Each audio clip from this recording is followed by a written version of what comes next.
HSC পরীক্ষার শেষ দিনে ভয়াবহ দুর্ঘটনার শিকার হন উম্মে হাবিবা। এতে পায়ে গুরুতর আঘাত পান তিনি। এরপর পায়ে কাপড় বেঁধে পরীক্ষা কেন্দ্রে পৌঁছান হাবিবা, কিন্তু কিছুক্ষণ পরেই অজ্ঞান হয়ে পড়ায় তার পরীক্ষায় অংশ নেওয়া সম্ভব হয়নি। এ ঘটনায় হাবিবার ভবিষ্যৎ নিয়ে দেখা দিয়েছে এক অনিশ্চয়তা। পরীক্ষার পর বন্ধুদের সঙ্গে ঘুরে বেড়ানোর পরিকল্পনা ছিল হাবিবার, কিন্তু সকাল 9:30টার দিকে নগরীর নিউ হোস্টেলের পাশে অটোরিকশা উল্টে যায়। এতে তার ডান পা দুটুকরো হয়ে যায় এবং বাম পায়েও গুরুতর আঘাত পান। এ দুর্ঘটনায় আরেক পরীক্ষার্থী এবং একজন শিক্ষকও আহত হয়েছেন। রক্তক্ষরণে দুর্বল হলেও হাল ছাড়েনি হাবিবা। পা কাপড়ে পেঁচিয়ে পরীক্ষা দিতে যান ভাষা সৈনিক অজিত গুহ মহাবিদ্যালয় কেন্দ্রে, কিন্তু কিছুক্ষণ পরেই অজ্ঞান হয়ে পড়েন।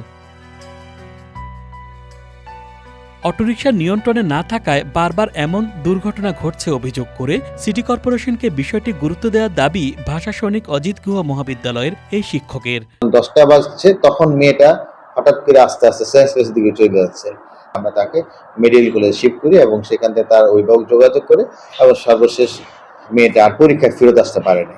এই বিষয়ের সাথে সামগ্রিকভাবে সিটি কর্পোরেশনের একটা বড় ধরনের ভূমিকা আছে এই বিষয়টি উদ্যোগ গ্রহণ করার জন্য। এভাবে একটা শহর কোনোভাবে চলতে পারে না।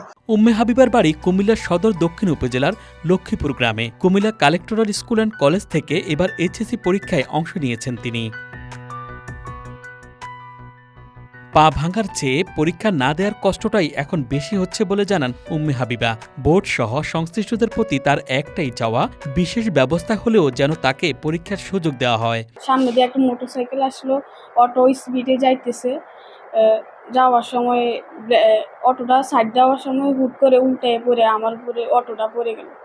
তার এই অবস্থাতেও আমি পরীক্ষা একটা প্রাথমিক চিকিৎসা নিয়ে পরীক্ষা হলে গেছে যাতে পরীক্ষাটা দিতে পারি। আমি চাই যে আমার পরীক্ষাটা যাতে শিক্ষা উপদেষ্টা বা বোর্ড চেয়ারম্যান মানবিক দিক বিবেচনা করে আমার পরীক্ষাটা দিয়ে দেয়। আমার পা ভাঙার কষ্ট থেকে পরীক্ষা না দেওয়ার কষ্টটাই বেশি।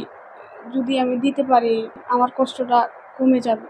মানবিক দৃষ্টিকোণ থেকে হাবিবাকে বিশেষ সুযোগ দেওয়া জরুরি বলে মনে করেন কুমিল্লা কালেক্টর স্কুল অ্যান্ড কলেজের প্রভাষক। আমরা চাই যে মানবিক দৃষ্টিকোণ থেকে বিবেচনা করে মাননীয় শিক্ষা উপদেষ্টা মহোদয় এবং মাননীয় শিক্ষা বোর্ড চেয়ারম্যান মহোদয় ইতিবাচক বিবেচনা করে তাকে আবার বিশেষ প্রক্রিয়া পরীক্ষা দেওয়ার সুযোগ করবে, তাতে অন্তত তার 1 বছর বেঁচে যায়। এদিকে কুমিল্লা শিক্ষা বোর্ডের পরীক্ষা নিয়ন্ত্রক প্রফেসর রুনা নাসরিন বলেন, বিশেষ ব্যবস্থায় পরীক্ষা নেওয়ার কোনো সুযোগ নেই।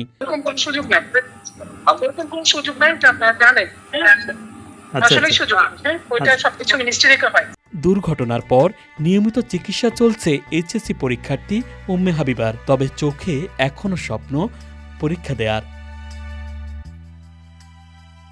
Dhaka express desk report.